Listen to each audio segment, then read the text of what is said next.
Hello guys, so welcome to my channel. तो भाई आज की वीडियो में अपन करने वाले हैं पार्ट नंबर 11 अपना रिलेशंस एंड फंक्शंस का क्लास 12th मैथ्स एनसीईआरटी से। तो भाई ये लास्ट वीडियो रहने वाली है मिसलेनियस एक्सरसाइज पर। तो ये वीडियो भाई शेयर कर देना अपने सभी फ्रेंड्स के साथ एंड सारी वीडियोस प्लेलिस्ट के अंदर सीरीज में है, सभी वीडियो आप जाके जरूर देखना। तो इसका फर्स्ट क्वेश्चन क्या है, देखिए कि शो करो कि जो फंक्शन है कहां से कहां तक है। एक आर से लेकर फंक्शन की कोडोमेन है x belongs to R such that x is from -1 to 1। अच्छा, और डिफाइंड क्या कर रखा है कि एफ एक्स क्या है, x अपॉन में 1 प्लस मोड x। कह रहा है कि ये यहाँ पे क्या है, again x belongs to real number. कह रहा है कि ये फंक्शन कैसा है, 1 एंड ऑन टू फंक्शन, यानी ये कैसा फंक्शन हुआ आपके पास, बाइजेक्टिव फंक्शन। तो ये चीज आपको प्रूव करनी है, शो करनी है। तो गाइज एक चीज देखना, डिनोमिनेटर क्या है एफ एक्स का, 1 प्लस मोड एक्स। अब mod x always greater than equals to 0 है and 1 plus always greater than equals to 0। तो ये जो डिनोमिनेटर है डी से डिनोट कर रहा हूं, ग्रेटर देन इक्वल्स टू 0 होगा। अब ग्रेटर देन इक्वल्स टू 1 होगा, क्योंकि 1 तो ऑलरेडी है, 1 plus something which is greater than equals to 0, तो टोटल हो गया ग्रेटर देन इक्वल्स टू 1। अब डिनोमिनेटर जब 1 के बराबर है तो कब होगा डिनोमिनेटर 1 के बराबर, बताओ। डिनोमिनेटर 1 के बराबर तब होगा जब x इज इक्वल्स टू 0 होगा। तो x इज इक्वल्स टू 0 पे तो f x is equals to कितना आ गया, 0 आ गया। ठीक है, एफ एक्स की रेंज एक 0 आ गई, टर्म आउटपुट वैल्यू। अब बाकी केसेस में डिनोमिनेटर ग्रेटर देन 1 होगा। अब देखो डिनोमिनेटर ग्रेटर देन 1 एंड ऊपर क्या है, x है, x कोई भी रियल नंबर हो सकता है। अब देखो डिनोमिनेटर जब तक ग्रेटर देन 1 है ना, तो जो x की वैल्यू है वो कहां से कहां तक फ्लो करेगी, -1 से 1 तक, -1 से 1 तक फ्लो करेगी। 1 तो हो ही नहीं सकती, 1 तो हो ही नहीं सकती, क्योंकि डिनोमिनेटर ग्रेटर देन 1 है, बढ़ता जाएगा डिनोमिनेटर, कम नहीं होगा भाई, समझ रहे हो ना। ऐसे ही -1 के बराबर नहीं हो सकती। तो जो इसकी कोडोमेन है उसके बराबर क्या आ गई, इसकी रेंज आ गई। यही रेंज किसकी है, एफ एक्स की भी। अगर x यहां से यहां तक लाई, मतलब x तो रियल नंबर है कोई भी, तो एफ एक्स की जो रेंज है वो -1 से 1 तक आ गई, यानी range is equals to codomain. समझ रहे हो, ये ऊपर वाली कोडोमेन है, नीचे वाली रेंज है, समझ गए। तो ये फंक्शन कैसा हुआ, ऑन टू फंक्शन हुआ एंड हर एक के लिए यूनिक वैल्यू आएगी, तो कैसा 1 फंक्शन हुआ। तो ये चीज आपको प्रूव करनी थी। अब सेकंड क्वेश्चन देखो भाई, कि शो करना है कि एक फंक्शन है फ्रॉम रियल टू रियल, ठीक है, और एफ एक्स क्या है, एक्स का क्यूब है। अरे भाई क्यूब है, देखो क्यूब का मतलब ही ये हो गया कि नेगेटिव जब वैल्यू पुट करोगे एक्स की, नेगेटिव वैल्यू, तो आंसर में नेगेटिव आएगा। पॉजिटिव वैल्यू पुट करोगे तो पॉजिटिव आएगा, और जीरो रखोगे तो जीरो आएगा। और दुनिया भर की रियल वैल्यूज है, कुछ भी रखो सबके लिए यूनिक वैल्यूज आएंगी। तो कैसा फंक्शन हुआ, इंजेक्टिव। इंजेक्टिव का मतलब पता है ना कैसा होता है फंक्शन, 1 फंक्शन होता है। ओके, थर्ड क्वेश्चन देखो क्या कह रहा है। थर्ड क्वेश्चन में कह रहा है कि एक नॉन एम्प्टी सेट है x, okay, P x which is set of all subset of x. अच्छा जी, एक नॉन एम्प्टी सेट है x और px क्या है, सारे सबसेट्स है। px के अंदर सारे क्या है, सबसेट्स है। अब एक रिलेशन डिफाइन किया px में, ठीक है, ठीक है, और सच दैट कि a और b क्या है, सबसेट से बिलोंग करते हैं। सबसेट के अंदर ही कोई a या b कोई भी एक सेट है और रिलेशन है a आर b, यानी a टू b आपका क्या है, रिलेशन है। इफ एंड ओनली इफ, ये तभी है जब a सबसेट है b का। तो पूछ रहे क्या आर एक इक्विवेलेंस रिलेशन है या नहीं है, ये चीज बताओ। तो भाई इक्विवेलेंस के लिए पहले चेक करते हैं रिफ्लेक्सिव। अब रिफ्लेक्सिव का चक्कर क्या होता है कि ए रिलेशन ए रिलेशन ए, क्या ए खुद का सबसेट है, ऑब्वियसली हर एक सेट अपने खुद का क्या है, सबसेट होता है, तो रिफ्लेक्सिव तो होगा ही होगा। अब सिमेट्रिक की बात करो कि ए रिलेशन बी है, तो ए तो सबसेट है बी का। अगर मैं लिख दूं बी रिलेशन ए, क्या इसका मतलब ये है कि बी भी सबसेट होगा ए का, इट इज नॉट ट्रू, ये जरूरी तो नहीं है ना भाई। तो अब ये सिमेट्रिक तो है नहीं, तो आगे चेक करने की जरूरत है नहीं। तो ऑब्वियसली ये जो सेट एक्स है और ये जो रिलेशन है ये कैसा है, not equivalence, not equivalence. Valence. तो ये चीज आपको बतानी थी। अब चलते हैं फोर्थ क्वेश्चन पे। फोर्थ क्वेश्चन में कह रहा है कि number of all onto function from set क्या है सेट के अंदर 1 2 3 अप टू n और इट सेल्फ है सेट भी 1 2 3 n, यानी ये भी नेचुरल नंबर्स का सेट, ये भी नेचुरल नंबर्स का सेट। तो number of onto function बताने, number of onto function. तो मैंने लास्ट वीडियो में 1 1 फंक्शन निकालना सिखाया था। कितने एलिमेंट्स है? n है। उसके अंदर थे एलिमेंट्स 1 2 3 थे बस। तो 1 1 फंक्शन बताए थे उसके अंदर, ठीक है। तो ऐसे ही सिमिलर जब ऑन टू फंक्शन की बात होती है ना, तो क्या करो, n फैक्टोरियल। भाई अगर 1 ले रहे हो, 1 के लिए पॉसिबल आउटकम वैल्यूज कितनी है? Total n। अब कोई एक आउटपुट वैल्यू सपोज 1 से 1 मिल गया, अब 2 के लिए आउटपुट वैल्यूज एक कम होगी, कितनी? n-1। 3 के लिए n-2। अब ऑन टू फंक्शन का मतलब क्या है? हर एक वैल्यू आउटपुट बने, range is equals to codomain. तो सबके लिए चलते चलते अप टू 1 तक आएगी, लास्ट के लिए ओनली 1 आउटपुट वैल्यू बचेगी। तो इसको कैसे लिख सकते हैं अपन? n फैक्टोरियल लिख सकते हैं। तो number of onto functions from इस this to this n factorial. अब चलते हैं पांचवें क्वेश्चन पे। पांचवें क्वेश्चन में क्या कह रहा है? आपके पास ए सेट दे दिया जिसके अंदर है -1 0 1 एंड 2।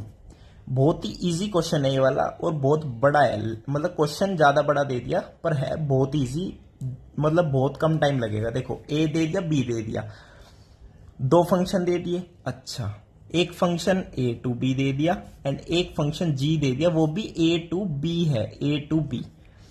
और fx क्या गिवन है? x² minus x. और जो gx है वो आपको क्या गिवन है? 2 और मोड के अंदर x माइनस 1/2 और माइनस का 1। ओके, अब पूछ रहा है कि क्या f और g फंक्शन इक्वल है। अब इक्वल का मतलब क्या होता है? इसने हिंट भी दे रखा है कि f at a is equals to g at a। अगर आ रहा है ऐसा और a बिलोंग्स टू क्या? Capital a।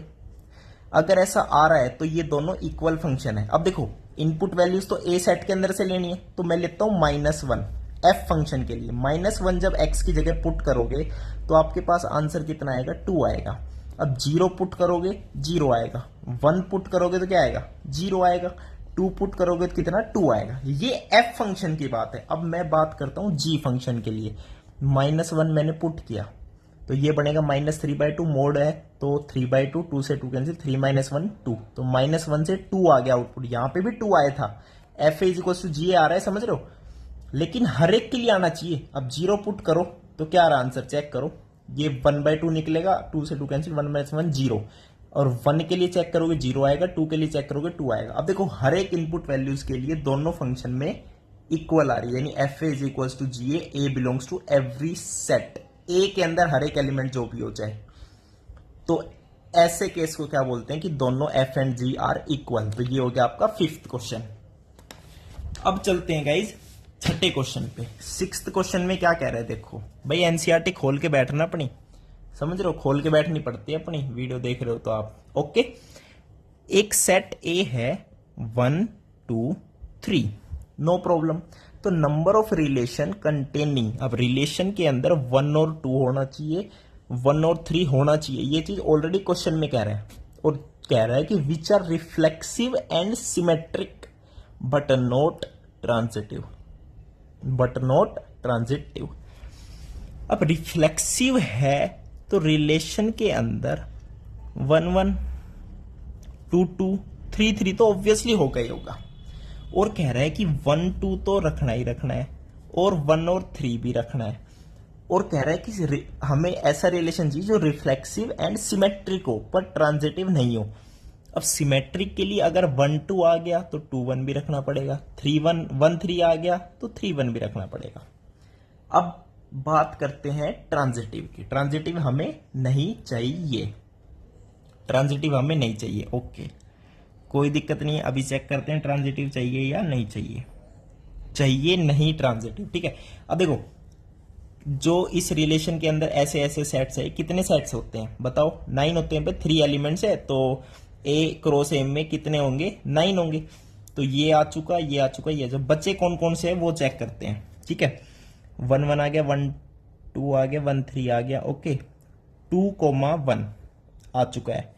तो एक बच गया अपने पास 2,3, एक अपने पास क्या बच गया 3,2। ये दो चीज ही बच गई अपने पास, हमें ट्रांजिटिव नहीं बनाना। ओके, अब देखो अगर 2,3 यहां पे रखते हो, अगर 2,3 रखते हो तो 3,2 भी रखना पड़ेगा, और ये सारा सेट आ गया, यूनिवर्सल सेट बन गया, तो ये ऑब्वियसली इक्विवेलेंस रिलेशन बन जाएगा। तो ये चीज तो हम रख ही नहीं सकते ये दोनों, तो बस यहीं इस सेट को खत्म कर दो। ये कैसा सेट बन गया, कैसा रिलेशन बन गया कि reflexive and symmetric but not transitive. It means only one relation can be formed, only one relation can be formed. आई समझ में आई सर? भाई समझ में आई है नहीं आई है? और देखो खुद भी देख सकते हो 2,1 है, 1,3 है, तो 2,3 हमने नहीं रखा, इट मीन्स ये ट्रांजिटिव नहीं है। तो रिफ्लेक्सिव एंड सिमेट्रिक है बट नॉट ट्रांजिटिव, ऐसा सिर्फ एक रिलेशन वी कैन फॉर्म्ड।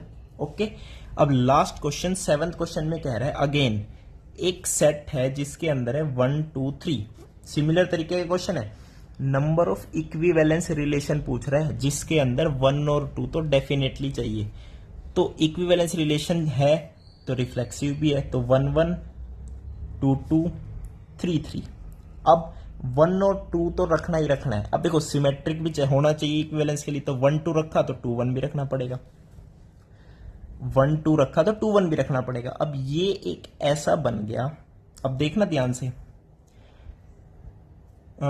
1 1 या 2 2 2 2 1 2 1, कोई दिक्कत नहीं, 1 2 2 1 1 1 भी है, ट्रांजिटिव के लिए चेक कर रहा हूं भाई, ठीक है। एंड और क्या देखे इसमें, हाँ जी, तो ये स्मॉलेस्ट रिलेशन है जो इक्विवेलेंस रिलेशन है, फर्स्ट रिलेशन।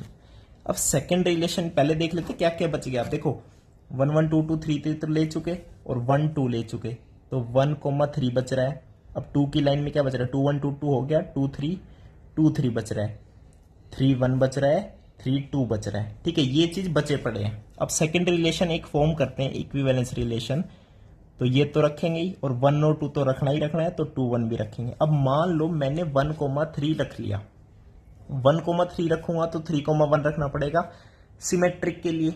ओके, अब देखना ध्यान से, 3,1 रख लिया, 1,3 है तो ओके। अब देखना 2 1 है, 1 3 है, तो ट्रांजिटिव के लिए 2,3 भी रखना जरूरी है। अब 2,3 रख लिया तो 3,2 भी रखना जरूरी है, और 3 1 तो रख चुके हैं हम, ठीक है, 3 1 हम रख चुके हैं।